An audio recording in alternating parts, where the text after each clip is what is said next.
Howdy, y'all. Welcome to another edition of the Archeryshack Shop Talk. I'm Jeremy. I'm TJ. This is podcast 66. Thanks for joining us. If it's your first time here, click the old subscribe button. We'd appreciate it. Hit the thumbs up. It helps our YouTube algorithm. And check out our other videos. We put out some tech-style videos, some bow review videos, some just random videos around the shop. And we go live on Thursday nights most of the time and have a little chat. So check us out. We're the Archeryshack in Anderson, South Carolina. Just let us know if there's anything we can do for you. All our contact info is in the description. Hope everybody had a good Thanksgiving. Yeah, we different type of year because of the COVID. Yep. But I still ate a lot of turkey and all kind of good stuff. I did too, but I didn't eat as much as I normally do. I guess when you lose a little weight, you don't eat as much. I need to be losing some weight. My Black Eagle shirt's screaming today. I got the pot belly going. But I got some questions and answer stuff. We got some new bows to talk about, and then maybe at the end we'll talk about the new Prime. We already did a video on it, but we've had a little time to play with it. Mm-hmm. But yeah, Thanksgiving was good. Hopefully y'all had fun. They had at our local club about 40 minutes up the road, they had a little shoot last night, and we didn't get to go, but like it was a lot of fun up in Kiwi Bowman. So I hate that we missed that. A big announcement, we hit 2 days ago, we cleared the 2,000 subscriber mark. Oh, Lord. So thank y'all. I think Yeah, when we did that Prime video with a new one, and people started subscribing like crazy, we were 20 or 30 shy. Now I think we're 50 or 60 over, so that's pretty cool. I remember when we were struggling to try to get to 1,000 so we could go live or whatever, and now it's starting to pick up a little bit of speed, so that's pretty cool.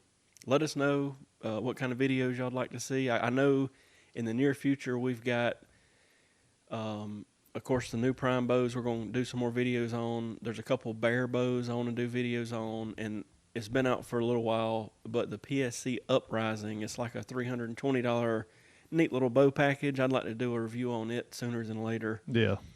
I know that's coming up. I don't know what other kind of anything new we get since there's no ATA show. We'll try to do some reviews, and then we still got our broadhead test lingering in the background. Yeah, we do. So, did you see where Hampsky come out with that new third axis level? Mm-hmm. I seen that they released it. I haven't done any research on it, but I'll get us one. I mean, it's just a little more fancy than the one we already got. But I'll get us one of those. I seen that. Did they come out with any rest? I didn't see about it. They could have, but I didn't see. But I feel like the week before they said 2 or 3 new products was coming out. That's what I thought too. But I know they come out with that new third axis level, and I was hoping they was going to, do a new release. Because you're running the Trinity on your Black 9, and I was waiting to see what they was going to come out with because I need to upgrade the rest on my CT9. I love the Hampskys because they're built like a rock, and they're super slick and smooth, bearings and this, that, and other. But I do wish they could somehow, and they did on the Trinity a little bit, but make them a little smaller because like when we put the Trinity on Partaine's Black 5, I ended up having to grind a little bit in the bolt slot to get it far enough forward so the cables wasn't hitting it. Yeah. So it's just a little big on a couple bows. And I mean, don't get me wrong, I love my Vapor Trail stuff. I'm running a Gen 7X on my Black 5 that I'm hunting with, and I'm running just the old original Vapor Trail limb driver on my CT9. And haven't had any problem out of those. I just want, you and Partain had the Trinity, so I just stuck with the Vapor Trail and said, well, if they come out with something next year, I'll look into it. And, Vapor Trail, they haven't released anything yet. I don't know if they will or not, but I guess that's what sucks about not having an ATA show this year. Yeah, it's just randomly we see stuff on Facebook. But we'll fire off a couple questions here. Ronnie asked, what is the best serving material to tie in my peep sight with? And to be honest, you can use about anything, but I would use something a little smaller. But if I had to pick anything, probably the BCY 3D serving. You can get it off wherever. I think I even got a link to it in the description. I'm not 100%.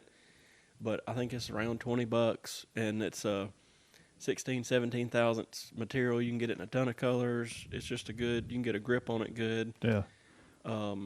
I wouldn't go anything bigger than probably a 18 thousandths because it'll be so big and it'll be weird in the track of the peep. But I mean, there's some old school nylon serving thread they use for peeps a lot. Just all kind of stuff you could use. And I mean, if you was in a real bad pinch, now it's never come to this, but you could actually use some braided fishing line. You could do that. I mean, even that's in a pinch though. That's not even sewing thread, but I would wrap it a bunch of times if I absolutely had to. But look up BCY 3D. You can get it in a ton of colors, and I think that'd be the way to go. Yeah. Let's see here. I was going to ask, has anybody we hadn't got to handle one yet. Has anybody got any of the Matthews V3s yet? And if you have, put in the comments or if you've even shot one, what'd you think about it? Which one did you shoot? Just get in a short whatever. Tell us what you think about it, because we hadn't had any come in yet. It'll be probably a month or so before they get out enough to where people are bringing them in for us to work on, because we're not a dealer for them. But I'd be curious to shoot both of them. Me too. I'm really, what's got my interest intrigued on those is that slanted cable slide, or not cable slide, roller guard. Yeah. Like on a bigger wrist, I'd like to see, does that interfere at all? Yeah. Another question I was going to ask, and you can comment if you don't mind. Right now, what is your favorite bow brand? I don't really have what I'd say a favorite. I mean, I've got like 4 or 5 I'd put at the top of the list. Yeah. But I don't have like, this is the one I've got to have. But I'm curious what y'all think. What's your favorite, or your favorite 2 or 3 or whatever? Yeah. Let us know, and that could help us on some future videos. Like, if people just love Bowtech, then we'll start every Bowtech that comes in here. I'll try to make sure we do some stuff on, or if people love whatever, we'll do it. So let's see here. Somebody asked, what is the best bow vise for a home shop? He didn't say anything about price, so like the best 2 bow vices out there right now, as far as I'm concerned, is the Baker and the OMP. Yeah. And they both run off a ball head type of a thing. Mm-hmm. The Baker grabs it by the grip, and the OMP grabs it by the limb. Yes. And there's pluses and minuses to both. Like, the Baker's good, especially if you're changing limbs and stuff, because it's not touching anything but the grip. Yeah. So, like, perfect.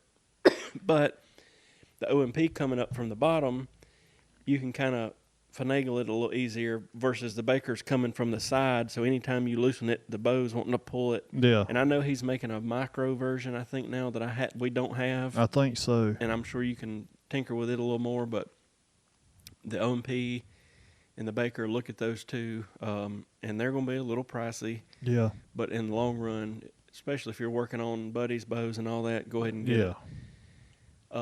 Couple mentions, Last Chance makes 2 vices. One is the cheaper version. I think they call it the green or the something like that. It's kind of like an apple vise. And then they make one that's got a bunch of arms. Yeah.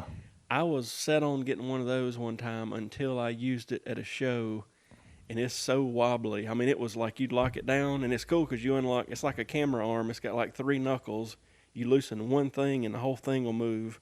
But when I locked it down, the bow was still like wah, wah, wah, wah, wah. And I was like, we use levels and all that sort of thing, and I don't want it to be like close. I want it to stop. So worth looking at, but I didn't get one. I mean, there's a ram vise, there's this, there's that, but then on the lower end, but still worth getting pile is like the old school Apple style vices. Mm-hmm. You can get them off eBay. I think American Archery or something like that makes them. I think they're about $50. It's going to hold it by the limb. You're still going to be able to tilt the bow, but it's just not as precise. It's just a T-handle thing that tightens down. If you're just like needing a basic bow vise, I'd probably go that route, $50, and then some people have also bought bike vices, and like you can, I guess, clamp it around your stabilizer because it's made to clamp around like the tube of a bike. And I don't know that it would be super. I hadn't really messed with one. I'd have seen people post about it. It's not going to be super micro adjustable, but it would work. And I think you can get them for $20-$30, and I think you can get them with a stand for $50 or $60. So Yeah. maybe worth a look. But that's just my 2 cents on the Bowvice. Somebody asked about the best bowstring wax. My favorite's always been the Boning Tex-Tite. Mm-hmm. It's got a tacky feel, just enough tack. And then they make one called Seal Tight, and it's more of like a silicone, help keep the water out of it. Yep. But it's kind of greasy feeling. But now, like, everybody and their brother's making bowstring wax. The biggest one out there is it Scorpion? Yeah, Scorpion Venom. They're making all kind of stuff. They make a fluid, and they make a wax, and they make this, that, and other. Boning's still big. I mean, there's so many. Can't even think there's so many companies, but I like it to be kind of tacky. Yeah. Because ultimately, I want it to hold my fibers good. Mm-hmm. That's me. I'll agree on that one. Let's see who's texting me here. Uh-oh. People always want to answer right now. Okay, let me back up.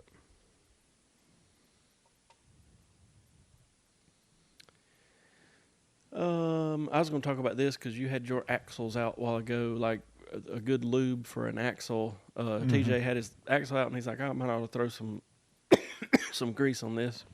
And from the factory, a lot of them will, if they grease it according to what system it is, but they'll put like a white lithium grease. Yeah. You don't want to overdo it.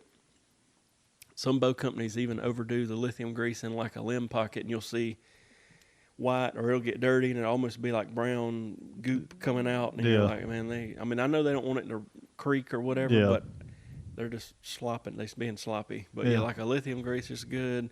They even make, I know 30-06 sells them. I don't know who else. Those little pins with that needle. Yeah. They work occasionally. I mean, maybe 2 or 3 times a year we'll have somebody come in and their bow will be squeaking coming back to full draw. And if it's not the limb cup and it's like a super dry axle, sometimes you can take that little pin and just get it in there and put a drop or something of lube. But sometimes we'll just knock the axle out, hit it with lithium grease, knock it in, good to go. Yeah. For the most part, you don't need to do that. But no, I just happened to have mine out today, changing cams out, and I was like, well, while I got it out. Let's see here. Let me. Uh-oh. But yeah, the lithium grease is pretty much the way to go. Just don't go overboard. Let me send him this. And I think the one we got here in the shop, it's just like a tube of the old Boning Tex-Tite or Tex-Stripe bowstring wax. It's just in that little tube, and I just put a little bit on my axle and kind of just took my fingers and rubbed it on there and made sure it had a good little coat on it, and I stuck them back in there. Philip asked, what's our favorite cable slide? There's like different levels to this, because if you want like a no friction thing, you really, in my opinion, you got like the Saunders Hyperglide and you got the PSC style, but I also feel like, so they got like rollers, like wheels that touch the rod, and then there's like a little mini axle in there, and for the most part they're great, but I have seen those fly apart before just because there's moving parts and something goes wrong. So like personally, I just like an old school. Honestly, PSC makes my favorite one. It's built good. I've never seen one break. You can get them in all kind of different colors, and they're cheap.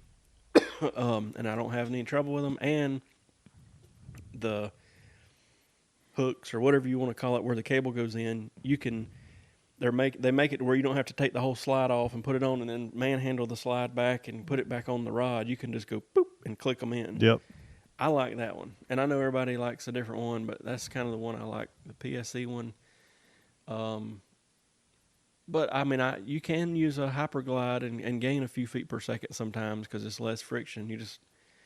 And it's not like every one blows apart. I've just seen it a few times and it kind of scared me. So the biggest part is with a Hyperglide, I think, is the way the cover comes off to install it or put your cables in. Me, I don't like to. I like the Hyperglide myself, but I don't like to take it apart and then put it back. I'd much rather run my string through there. Yeah. That way I don't have to. But I think what it is people restringing a bow at home and forget and don't clamp it. Mm-hmm. It ain't, well, don't clamp it, but don't get it shut back tight. I think that's where a lot of problems with those come in. That, and we'll have some come in and it looks like they've took it on and off 100 times and it's all marred up, and I just don't think it's clicking in good. But somebody asked, what's our favorite lens power for 3D? I'm running a 6 right now, and I really want to go up to a 8 just to play with. But, you know, for 3D, I'm running a 6, and so far I like a 6. I keep a 4 and a 6, mostly just shoot the 4. But, I mean, I'd like to play with some other stuff I hadn't in a long time. I'd say 4 is probably the most common across the board from what I see. I mean, you got a few crazies that'll shoot like an 8 or 10. We had one guy shooting, what was he? 14 power, I think. I mean, good Lord, it'd be crazy. But yeah. I drew it back, and he had a short draw. I drew it back out here and shot it at I think it was somebody had a 5-spot target set up, and all I could see was the X out of it. I'm like, holy smoke. You don't want to go too strong because then you start getting into, you can get into some serious target panic. Oh, yeah. I mean, and it's funny because new people will be like, man, y'all can see the rings with that. No, not really. No. I mean, we can see the vital area better, but it's not like you can see a clear 12 ring or anything. I mean, you might with a freaking 10 or 12 or something power, but you don't see that much. No. Like I said, I want to experiment with an 8 and just see. Let's see. Tim asked, what's a good all-around arrow weight for hunting? Just, all around good between 425, 450. somewhere right there. Yeah, that's mostly what we see around here. Yeah. This year, people wanted some heavier stuff and got into the 5s and 6s and even more. But yeah, like you said, 450, 425, right in there is a good all-around. Just make sure, of course, you don't go under that 5 grains per pound rule. So a 70-pound bow, 70 pounds don't go under 350 because it'll be like you're dry firing your bow almost. Yeah. But that's a good rule of thumb. And I mean, everybody's got an opinion. This year, a lot of people's went to a heavy type of thing, shooting 500, 600, 700 grain arrows, and it's going to give you maybe a little more oomph, but it's going to go slower. So it's like there's a trade-off of this, that, and the other. But you don't want to go too light because then it's not going to have any hitting power. So yeah, I don't know. Do I need 80-pound limbs for whitetails? No. Ted Nugent, Uncle Ted, he's shooting a 45-pound bow and has for years and kills all the stuff he kills. But shot placement. Because people come in here, shoot them in the shoulder, and it's the broadhead's fault, it's the bow's fault, the arrow's fault, the lighted knock, our fault, whatever. And which, hey, knock on wood. To my knowledge, we didn't have that happen this year. Not much. I mean, it wasn't. Some years it's crazy. Yeah, that's the big key thing is 90% of bow hunters know to aim back behind the shoulder. It's a lot of, I'm not going to say complete newbies, but, it's a lot of people that's only done it, a couple years, 2, 3, 4 years into it, and shot rifles most of their life probably. Whenever I first started bow hunting, I thought the same thing. And that's just not the case. You can't aim for that front shoulder. You got to come back a little bit just to but I don't know. I mean, Lord, no, you don't need 80 pounds. That's for sure. Around here, we see 60 and 70 mostly, and sometimes a little less. Yeah. And a few 80s just because they want to do it. But yeah, I even put an 80-pounder or 2 on our prime order because we had a few people ask about it, and I thought, we get it, we'll probably sell it. But I just feel sorry for her shoulder. That's the big thing. You don't want to get an injury because you're pulling too much weight, a shoulder injury. And I mean, I never think about like any sort, as we get older, like stretching and all that before we shoot. We probably should. Even with a lower poundage, but that's a whole nother thing. So the new prime bows came out, a 32, 34, and 36-inch model Nexus. Go back. We did a live video, Tuesday night? I think so. You can go to our channel, type in 2021 Prime or Nexus or whatever. It'll pop up. We had a lot of views on it. And so far, we're impressed with it. It's got a new grip with some fancy stuff up under the rubber to reduce vibration and keep heat in the grip so you don't get cold in the winter and all this stuff. But we only got the demoing in. We've shot it a few times now. I'm happy with it. It got the speeds that it was supposed to. It's got a good draw cycle. I guess the only complaint that I really got about it, I wish they would have changed the riser design up a little more, because it's not the exact same as last year by no means. If you look at them, close, though. But yes, it's close enough. Like, you'd have to double look and say, is that this year's or last year's? I hate when the bow company, well, pretty much since the Logic, they've had that same riser design. Yeah. So, like, for 3-4 years, it's time to, let's do something different. I know that looks cool, and it looked cool 4 years ago, but we're ready to see something different. Yeah. But it balances well, the whole 9 yards. So, look at that video and check out. People were asking questions. We were trying to answer them, and then I've had some assholes get on there and tell us we're dumbasses and all that, and I deleted most of those. But we had just got it in an hour before. We snatched it out of the box and did a live feed, and did some speed tests, and we put it on 2 different draw lengths and did the whole 9 yards. So yeah, I thought it was pretty cool. But they got a new green out. That's what we got it in. What's the other new colors? They came out with the blue on the target side, white limbs. That new hammered gray. Hammered gray. I'm trying to think. Did away with the beige color. Did away with Yodi. Cipher, camo. Cipher. The ghost green they did away with. That's what the army green took the place of. What else did they do? They did away with the purple haze and the orange tang on the tournament side, which I'm glad I kept my purple CT9. I still think they made a mistake doing away with that purple, because that's probably the prettiest bow I've seen so far that they've got. But I hope the blue's sharp. It's a darker blue. I hope it ain't too dark. Yeah. I ordered me one with white limbs. They still kept the classy copper. I'm trying to think of what else. I know they did away with Yodi tan. Oh, and Boulder Gray, I think. Did they do away with it, or did they keep it? They kept it. Okay. Yeah, they kept it. I think I'm telling you right, because when I was making the order, I think I seen that one and the other one. The new gray, the hammered, is neat, but I don't think people's going to like it as much as they think they are, because it's like a anodized looking shiny, a little bit shiny. It's hard to say, but I don't know. We'll see. We still got a lot of bears coming in. Had a couple PSEs come in, some youth bows. Wish we'd get some crossbows. I know we got a bunch ordered from Bear, just hadn't showed up yet. Got a big arrow order coming Monday or Tuesday this week, which will be when this podcast comes out. What else? We're going to get Bobby. I think I've mentioned Bobby before. He's our newest guy helping us. We're going to try to get him on a podcast or something here in the next week or two. I've known Bobby 20 years probably.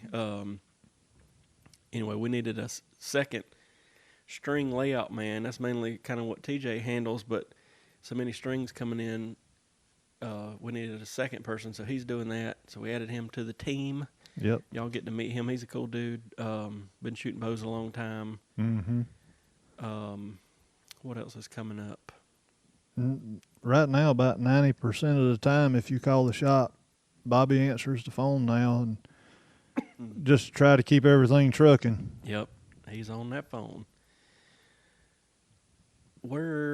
I've seen a lot of big deer killed in the last week or two. We're sort of right in the rut here in South Carolina, and just from a few people I've talked to and what I've seen people post, I think it's almost time for people to start thinking about tournament season. Yeah, I think so too. So I think we'll be talking about that more sooner than later. I think duck season opened up last Saturday, because I know at the house, good Lord, it sounded like a war zone down there, and I was like, well, the deer hunters have went duck hunting now. So Yep.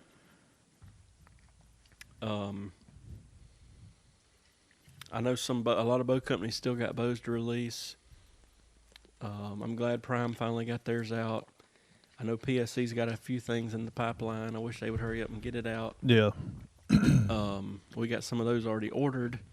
We just won't get them until they announce them. So yeah, that'll be good when they pop out. I know a lot of companies were going to wait till the ATA, then they canceled the ATA, so I don't know what they're going to do. I don't know if they're still going to wait till that date or if they're going to wait. There's going to be sort of like a virtual show. virtual, I guess is the right word, but from what I've read so far, it's literally just going to be like the dealers can go to this page and click on specials. Like if it was me, and I know they didn't have a whole lot of time to prepare, but it's still several months, I'd have had like every day from 8 a.m. to 5 p.m. we're going to be live on our ATA page. You log into your dealer portal, and we're going to put out a list of who's going to be live at what time, because that, to me, that would have been neat, and we could have possibly put it on the TV for all of us to watch. Yeah, And watched everything. That's sort of the way I would have went with it, and it would have been very easy with like stuff like Zoom, all these virtual meeting softwares. Yeah. And maybe they still will, but so far I hadn't seen anything about it. I hadn't either. I can't quit coughing. And got the sniffles, not the COVID, but the sniffles. Keep it over there. Let's see here. What else has happened? I'm trying to think. It's Christmas time. If we got a ton of Bear and PSC type packages that we can ship. Of course, if you're local, just come in. Yeah. But if you're not local, call us, because like the Bear Royale package, which is meant for like kids and ladies, it'll go up to 27 inches a draw and 50 pounds and all this. But it sells as a package for like $300. We still got a bunch of those left. We can ship one of those to you. We got the Bear species packages for $400, meant for, well, it'll go way down. It'll go way down, but it's meant for sort of a teenage boy or man, the ones we got, I guess. But good package for $400. We got the PSC Uprising for $320. It's sort of in that middle, a lady or a teenager type thing. Yep. We still got some primes from last year, and hopefully in the next 2 or 3 weeks we'll start getting the new primes in. We can't ship those, but still, if you're local, come check them out. What else? But and hopefully some crossbows before Christmas. But yeah, got some targets. We got broadhead targets. We got regular field tip targets, broadheads, quivers, the whole 9 yards. Come swing by and get some Christmas stuff. I did see where the Total Archery Challenge released the Texas date for next year, but they haven't opened registration yet. So hopefully, yeah, that all goes as planned. Yeah, so hopefully they'll come back to the Tennessee. Well, we're about to run out of time on our record limit here, so I guess we'll get off. But we appreciate y'all watching. Let us know if we can do anything for you, and we'll see you soon. See y'all.